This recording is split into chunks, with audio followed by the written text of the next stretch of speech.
All right, thank you so much for attending here from Pierce today. We have Keaton Clark. He's a University Honors Program Coordinator. Today he will share with us how is the best cases we can utilize AI within our classroom. Keegan, feel free to start your presentation whenever you're ready. All right, thanks, Armanto. I want to start out here with a little hypothetical that I hear all the time, right? So if a faculty member uses generative AI to create an assignment, but forbids students from using generative AI to complete the assignment, is that hypocritical? I've heard, both ends of the spectrum to answer this, and I always ask why or why not. And then I try to walk people through my thinking in the process, right? So in honors, we have a thing that we say called start with the why. Um, let's see if my computer will work. It wants to not function.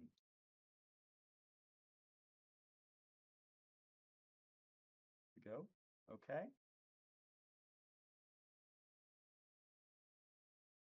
Sorry, I don't know why my slideshow thing is not working.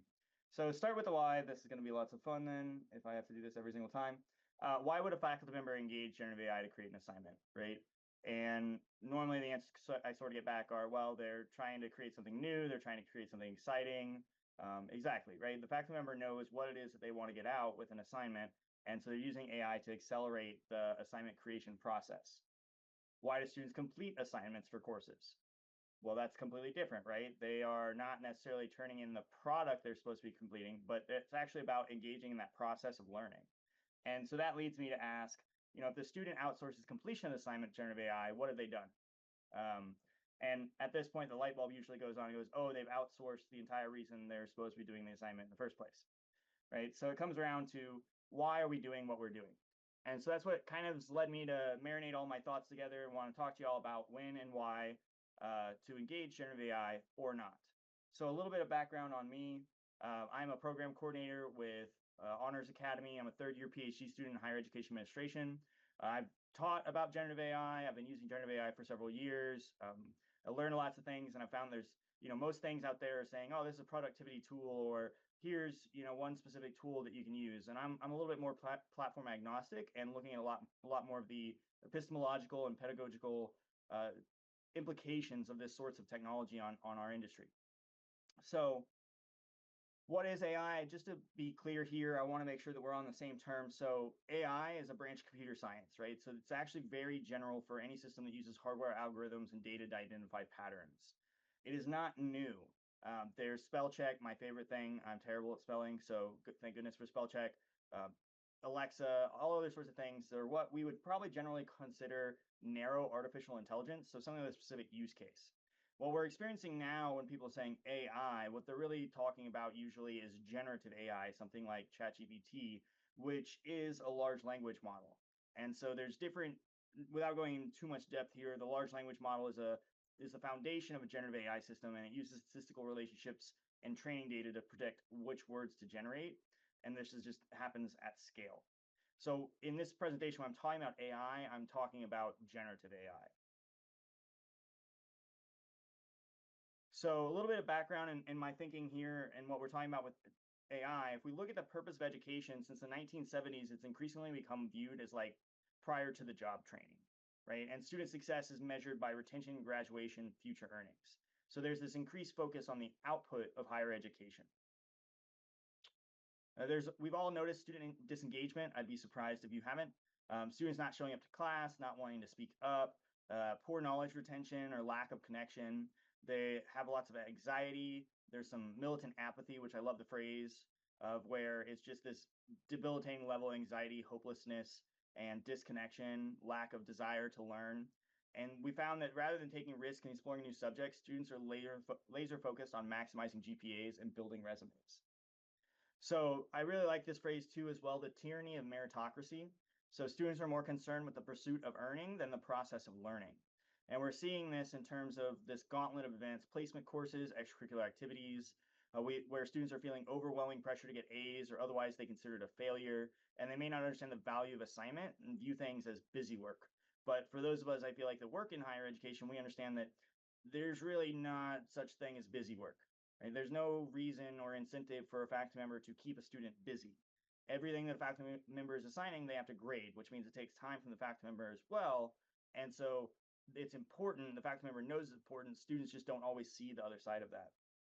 And so on comes AI, right? And cheating was not, it was normal before generative AI, but the fact is that it's just sort of gasoline on the fire, right? Uh, academic, mispro- academic misconduct processes are often long and labor intensive. The generative AI puts honest students at a disadvantage, and the students who get caught using it feel kind of scapegoated because many of their peers are also using it. It's very difficult to prove AI use. There's a lack of support from administrators about policy. I mean, I do think that it needs to be made at the instructor level in the course because the instructor knows for their course particular, it wouldn't do much good to have a wide campus-wide policy either promoting or forbidding generative AI because it's going to be very contextual. But AI changes rapidly, and faculty are very exasperated at having to spend time grading inauthentic work. There's also a great article from Mao et al., the Generative Artificial Intelligence in Education and its Implications for Assessment. So despite shifts in pedagogy towards knowledge construction, assessment has really been stagnant over the last several decades in our profession, right? It's very much multiple choice exams, short answer questions, and essays are the norm. And so we're seeing that conflict here with this generative AI that can do a lot of those things and the ability for students to outsource their learning to that. We also know that AI writing detectors don't work. You know, it's a cat and mouse game. And in this article in particular, they fed GPT-0 a copy of the Constitution and it said it was AI generated. We're assuming that the Constitution of the United States was not AI generated, right? I don't think that it existed at that time. But the formulaic writing and the fact that it's been trained so often on the data set is what leads these things to have false positives. So we can't rely on them. And I don't know that there's ever going to be a way to rely on something unless it's, you know, when we're looking at video generated things, they can sometimes put watermarks in them. But as far as text goes, that's much, much harder. And I really like this quote uh, from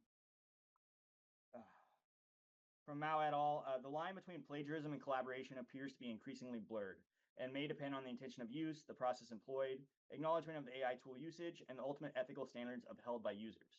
And that's sort of where we're at, but we're also in a difficult place of not necessarily having defined these ethical standards ourselves yet.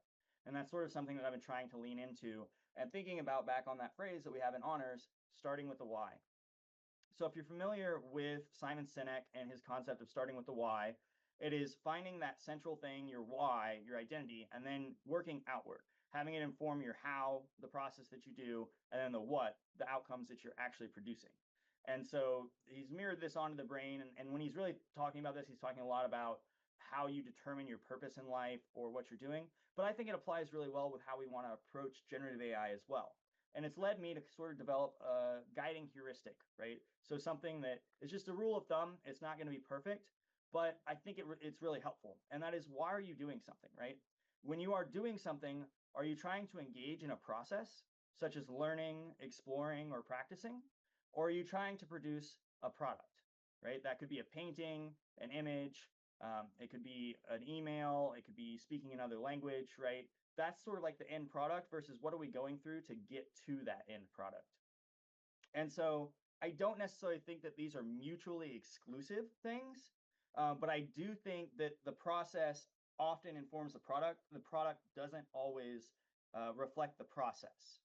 So we have to be aware that, you know, that process. I think if you look at sports, you hear the coaches all the time, got to follow the process, got to do the fundamentals. And that's because that informs how you reach the product. And so the process helps build transferable skills. It helps you process understanding and whether you actually understand what's going on. And it sustains the long-term growth, right? So good processes can be repeated, adapted, and applied in a new context versus like the product is a one-time outcome.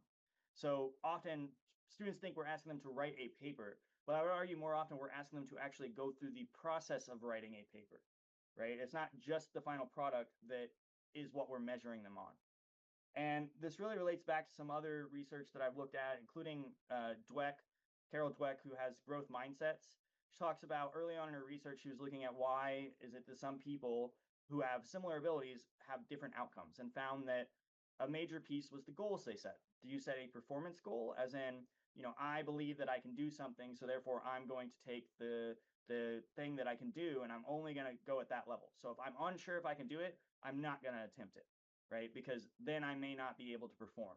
Versus if it's a mastery goal, you're receiving failure as feedback and just, oh, okay, if I didn't do good enough this time, then what do I need to do to improve that in the future? And so then over time, you're going to see the compound gains based on which approach you take. As well as my background is in metacognition and learning. I used to be a tutor. And so some older research that I had really enjoyed was coming out of Bjork and Cornell and Dunlosky. And just look at self-regulated learning and stability bias in human memory. So we often believe that like we're going to remember more than we actually will. And we also believe that further studying is not going to benefit us as much as it actually will. And then we also sort of have this idea, and I think it kind of leans back into that old learning styles thing of if it's easy, then that means it's good, right? So if it's easier to learn, then you're learning more. But I would challenge you to think back to the things that you remember the most, and they're probably the things that you struggle with the hardest or the longest, right? And they're also the things that you went back to multiple times over time. So if we're talking about using AI and outsourcing these sort of desirable difficulties, yes, I can recognize, okay, that looks like a decent paper. Oh, yes, that's saying what I'm trying to get it to say. But what is that doing to my ability to construct my own thoughts without the generative AI? And so in higher ed, if students aren't learning the process, how will they know what the good product is supposed to be? And I think about this in terms of whenever you're working with generative AI, if you work generative AI and you ask it to do something and it doesn't do what you want, you're like, no, I don't like that. But then you run into the thing of, oh, but I can't tell you what I am actually looking for because I don't actually know what I'm looking for, right? And you're just frustrated because like, no, no, not that. No, no, not that. And it doesn't get better, right? So without going through that process and learning how to make a good product, how do you use generative AI effectively to do that? So applying this directly into what we're doing here in higher education, I'm thinking about why are we doing what we're doing? So for example, grading, why do we grade? Well, I would say that we grade so that way we can look at a student and see how far, like how are they mastering the content, right? It's not really all about ranking. I mean, obviously there's some sort of, difference between a 60 and an A or a 90, but it's not just about the numbers for us, I would argue, as educators, or it shouldn't be. It should be about giving feedback, about understanding where the students are at. Because if most of your students are getting a 60% on your exam, you may want to reconsider about how well the material has been absorbed, right? And so if you're going to outsource grading to AI, how is that going to help or hinder the purpose of you understanding where your students are at and being like a reflective learning process, right? So outsourcing to AI the grading can be more effective, like it can be more productive, right? Because the AI can do it quickly and it might be able to do it just as well as you would, but you're losing that understanding of the student learning. And then what's the impact of that? Well, you're not able to respond to the individual class's needs or the individual student's needs, and you're breaking down that relationship that you have between you and your student. To give another example, if we're thinking about writing a literature review, right? Everybody's favorite thing to do, sit down and read through tremendous numbers of articles. And wouldn't it just be so great if I asked ChatGPT to search the internet and find the top articles that supported the thing that I wanted to talk about, et cetera? But really, why are we doing that? It's for us to come to an understanding, for us to evaluate the literature that's out there, because we might come in thinking, oh, this is the way that it is, and then we find a bunch of literature that says, no, that's not the way that it is, and we have to reevaluate our original hypotheses. So AI can find you a greater variety of articles, and I think there's some value in there, right? This is not a binary choice of use or don't use, but if you're using only deep research from ChatGPT or some other sort of technology to find the articles for the papers that you're writing, and even worse, if you're using it to summarize and create literature review for you, then you really skip the whole purpose of the process for you to become an informed person and take a seat at that academic dinner table and have an informed conversation. And so we look at that impact, right? You lose the practice of finding articles on your own as well. So if you already know how to find the articles, arguably you would be able to instruct an AI to do that well, and you wouldn't be losing out on so many things, but you're probably a much more experienced faculty member at that point. If you're a brand new graduate student or a brand new professor and you're outsourcing this technology that seems so great, well, how are you doing that? How is it making the decisions about which articles are right and which ones aren't? What you're taking that human out of the loop when you outsource to the generative AI. And so I really like this quote, and I want to find a way to work it in. So I thought about it, like the art of walking, right? Walking builds like muscle, cardiovascular endurance. It burns calories, all those sorts of things, right? But That doesn't mean that we don't ever drive anywhere. We're just going to weigh the trade-offs, right? Between, is it worth me walking there and getting the benefit of walking, or do I really need to get there faster and it's farther than I could probably walk within a reasonable amount of time, so I'm going to take the car, right? And so how do we balance those two things? And that's why, to me, when it's all said and done, context is king. Just like when you're working with generative AI, the more context you can give it, the better. And so it really, where AI is going to be useful is going to be on a case by case basis, and we just have to have informed people making that decision and engaging ethically. So, for example, if something's low stakes, right? If you're just pre-reading an article and you say, AI, give me a summary, so that way I kind of know the flow of the article, there's not much difference between that and just looking at the section headings, right? But if you have it write the entire summary for you, I mean, I challenge you to pick an article and that you've already written a summary for, and then ask AI to summarize it and compare those two things to see if you get the same stuff. Because most likely it's not going to happen, right? Because each of us have our own way of viewing things.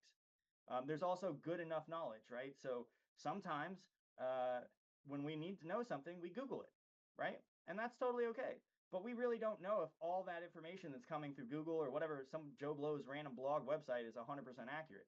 But we also don't need it to be 100% accurate. If it's good enough, then that's fine. And AI is great for answering some questions like that. You just have to decide when you really need 100% facts and 100% trustworthy information, and when, you know what, it's okay if maybe this is a little bit fudged, right? Or another piece that I think AI can be really useful for is like just get it done writing projects. So these are some examples of like a memo and a a letter that I wrote for some students that I was taking a trip with. You know, it would have taken me forever to figure out all the syntax and type this out. But instead, I just used ChatGPT or another generative AI and was able to create the text. I reformatted it, put it on the letterhead, and I'm good to go. Right? These are documents that people are going to look at for maybe 30 seconds. We don't need to spend 4 hours making them, right? So sometimes just good enough is good enough. We also want to, AI can be very helpful in creative thinking, but you really need to be intentional about using it to stimulate your creativity and not replace it. So I use it a lot of times if I'm coming up with an activity or something, you know, hey, what can we do about this? What can we do about that? Give me 10 ideas. And most often I find that I don't use any of those ideas, but a couple of those ideas spark an idea in my head, and then I'm able to flesh that full thing out with a little bit of extra help. And so I think that that creative thinking piece is really useful, but you also have to know what you're talking about. You know, I've used it in work with other faculty where we said, let's do an activity for kids about the cardiovascular system, and it needs to be, you know, no more than 10 minutes and not messy. And they're like, oh, have a water balloon and run it around the room and blah, blah, blah. And we're like, oh, no, no, that would obviously not work at all. But you only know that from experience. And so you have to be careful and make sure that if you don't know that, you know, when you put your name on it, that it's going to work, I would not use it. And I would not put your name on it. I also think a great thing about generative AI is gap identification. So you don't know what you don't know, right? We're all fish who don't know that we're wet because we've grown up in a certain environment with certain thoughts, and that's just the way that it is. But the AI doesn't have those same exact experiences of biases. There are biases, but generally it can create a wider swath of things than you would possibly think of. An example would be I was running an assignment about civic engagement for my first year seminar, and I wanted them to look up their representative and the voting map and the voting record and talk about like, does the representative represent their values and what do they think about the voting map and et cetera, which sounds great. And so I put it in there and I said, you know, generative AI, what am I missing here? Tell me what's missing. And they go, well, you have international students in your program. What will they do? They don't have a voting representative. Oh, great idea. So now let's come up with creative ways to go ahead and include those students, make sure that they're not left out. And so that can be very useful in terms of the of creating ideas and in terms of recognizing things that you otherwise wouldn't think of. I also think it's great for rephrasing, and I would say this on the small scale. So, you know, sometimes we have these ideas in our head, and it's really hard to get them formulated in a specific way.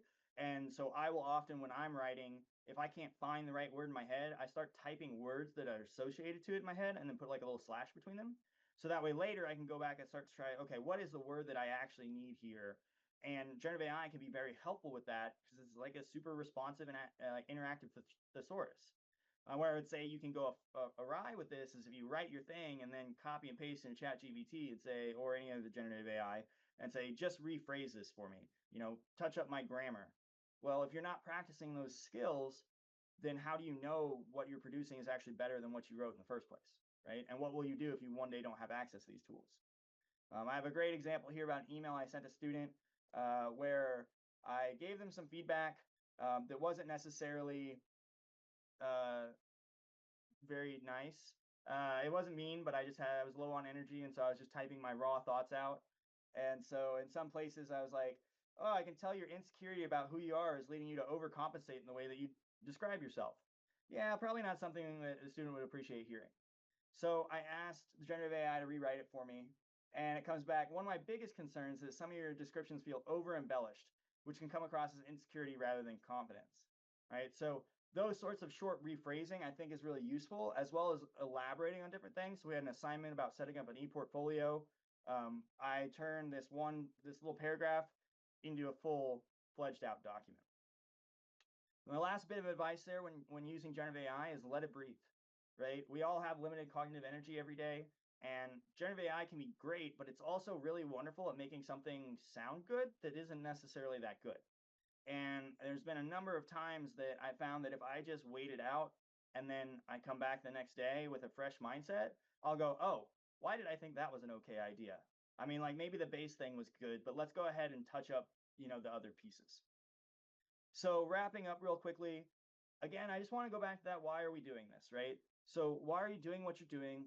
What's the real purpose? If you can isolate that, then you can say, how would AI either help or hinder this?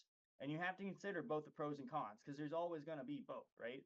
But is it moving you closer to or away from that core purpose of what you're trying to do? And then finally, what's the potential impact? If you put this out there and your students go, wait, you use generative AI to grade my paper. Well, why am I writing my paper if you're just going to use AI to grade it, right? Think about the relationships. Think about the impact that you're going to have about what you're doing. Now, I tell my students, if you use AI to write me an email, I really don't care. You don't need to disclose it to me, but I would definitely recommend telling it not to be so elaborative. It can be a little bit more to the point. But then we also have to say, all right, well, if I'm typing a bullet points, putting it into a generative AI, it's creating an email, sending it to you. You're taking that email, putting it in generative AI, and reducing it down to bullet points. What are we doing? Right. And so, how do we take a step back and look at what we're gaining or losing and whether it's worth it to engage the generative AI in that way? And that's all for me today, folks. I do have a Q&A session if you're interested, but thank you very much. If you have any questions, don't be afraid to reach out. All right. Thank you so much, Keegan. I will stop the recording and then feel free to ask questions.